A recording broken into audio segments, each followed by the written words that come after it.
Hi, I'm Janine Brown Miller, President of JBM Consulting, Inc.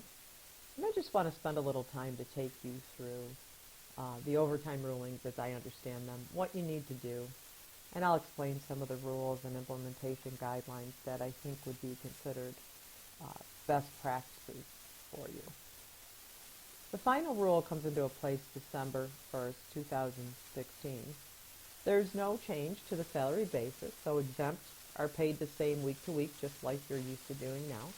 There are no changes to outside sales, teachers, and doctors as some examples of positions, which basically is that there's no minimum required. Inside sales are non-exempt, however, so you need to pay attention to that. No change to duties tests. A lot of people aren't even familiar what that is, and a lot of people don't use it when they're looking at job descriptions to determine if they pass the duties test to make the position exempt. This is where I highly recommend you get advice in terms of how to utilize this to make sure you classify it appropriately in the first place. What I find is a lot of people are very subjective in how they classify positions, and that's how you get into trouble, frankly, if you have an audit. The minimum salary is determined week to week with this change. So the minimum must be $913 for exempt positions, or the position will need to change to non-exempt. The annual salary usually ends up to be $47,476. And I'm saying usually, yes, it will if you do the math on that. However, the focus of this ruling is on week to week. So the people have to be sure you keep that number to $913 per week in order to maintain an exempt status. It's not aggregate at the end of the year. They are allowing a 10% reduction to the minimum week to week of $821.70, but you have to really self-audit this at least quarterly to be sure that if you're using this reduction, the income is on track, adding up to $913 week to week on average. If it's not, you're going to have to go back and add the income accordingly. Bonus, that is discretionary. Do not count towards minimum. So we have the non-discretionary bonuses allowable, but discretionary bonuses are not. Highly compensated salary is moving to $134,004, and included in this number can be profit sharing and bonuses for this high level of compensated employee. There's going to be automatic increases built in every 3 years beginning January 2020. The Department of Labor will provide notice of 150 days in advance. And again, you're going to want to reclassify positions once again, or at least consider that once this changes. So what should you do now? First of all, identify the employees who need to be reclassified.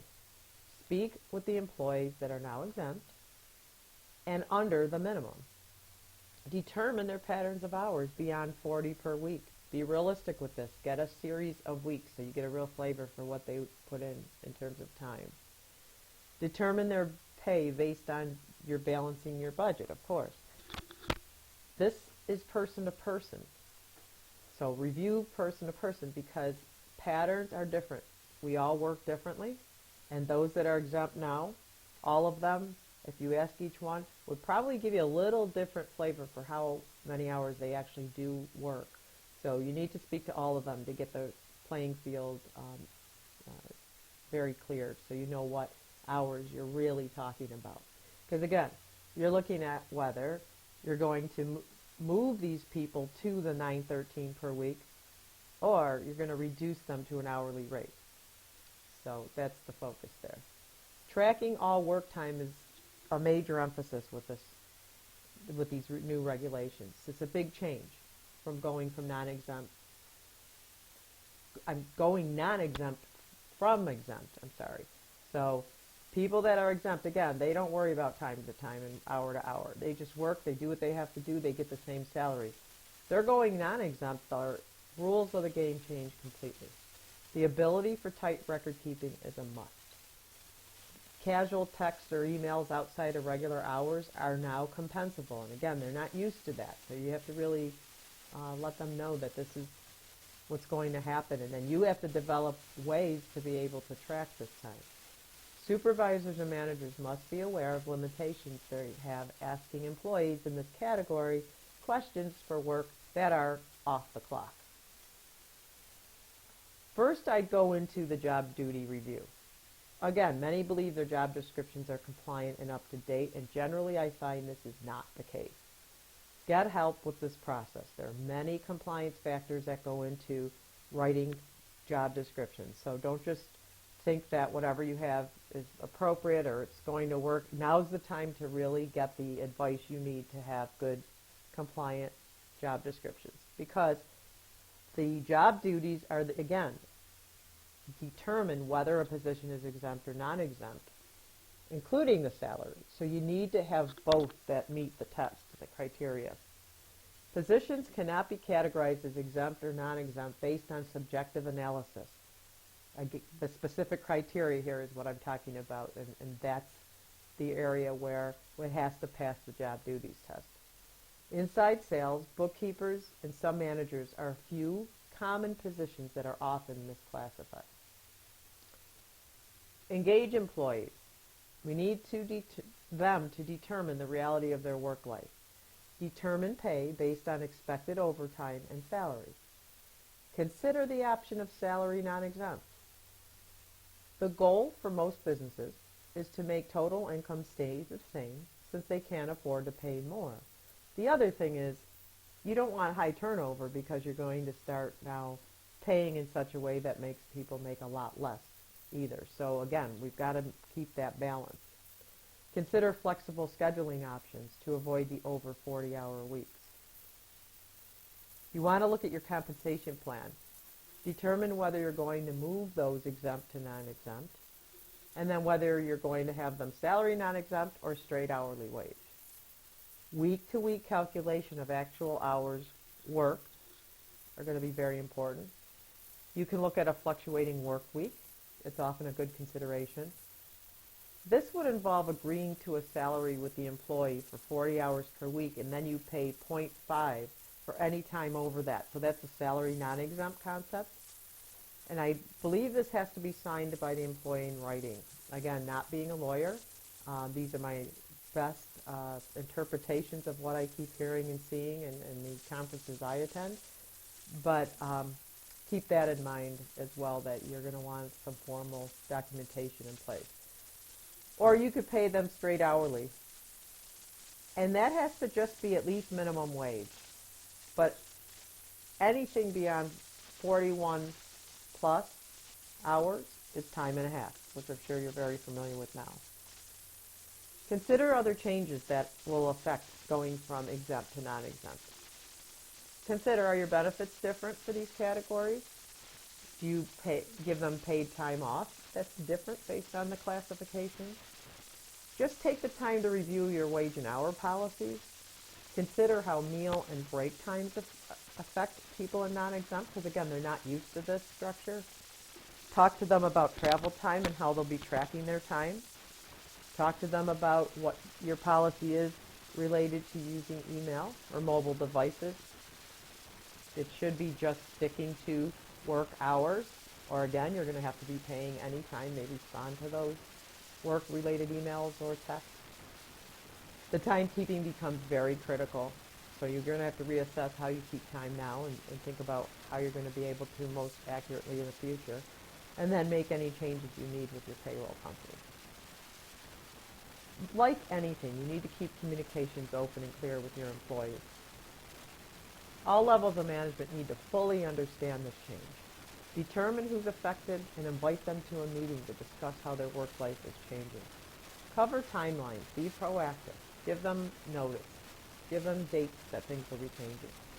Talk to them about how you figured their pay and how you're going to make the changes. There are options where you have them. So you're going to talk to them about their options. The payment type, the salary non-exempt, or is it going to be hourly? Just a point of clarification, salary non-exempt are paid the same each week as long as they work the same hours, but if they don't, reductions are allowable. Unlike salary exempt, where you cannot change the pay regardless of hours. This group you can. Salary exempt make the same no matter when and how much they work. Flexibility will be reduced for this group. Again, they're used to a lot of flexibility as being exempt. So there's no comp time period, which no one has. So that's important to note whether they're exempt or non-exempt for the private sector. Shift hours and single work week is allowable up to 4 hours a week, so you have some flexibility there. How and when they do their week has to be much more structured, and every minute counts, unlike when they were exempt. Some common questions that have come up: can employers treat employees differently in the same job title or same job and title? This is a red flag. This is when you want to consider changing the person's job duties so the jobs are not the same. Can you count employer paid benefits? 90% rule apply? Yes, as follows. Non-discretionary bonuses that are clearly in place, written and measurable. Profit sharing, stock options. Those are all dollars that can be included into that minimum requirement. If obligated to pay the employee, this can be used. That's kind of the basic rule of thumb. And consider rolling some of that pay into the base to balance this, so you're not as worried about whether you're in and out of compliance week to week over time. You cannot include welfare plans, however. Clearly, you need to seek the help that you need. Penalties are high for noncompliance. One example that I heard of recently is if an employee is classified incorrectly, they can go back 6 years for overtime back pay plus significant penalties. Employers' records actually lose more often than not because they're not keeping track of time closely enough. So all the credit will go to the employee's records, so that can be extremely expensive. Obviously, I'm one person that you can contact to get the support you need with this. I do have an option called HR Support Now. hrwebsource.com is my online consulting response to clients. I have different consulting packages on there, and honestly, it's affordable to anyone, and I've designed it that way. So the bottom line is get the help you need, and do not be penny wise, pound foolish. Now's the time to get your workplace in compliance. Thank you for listening, and I hope to hear from you if you could use support.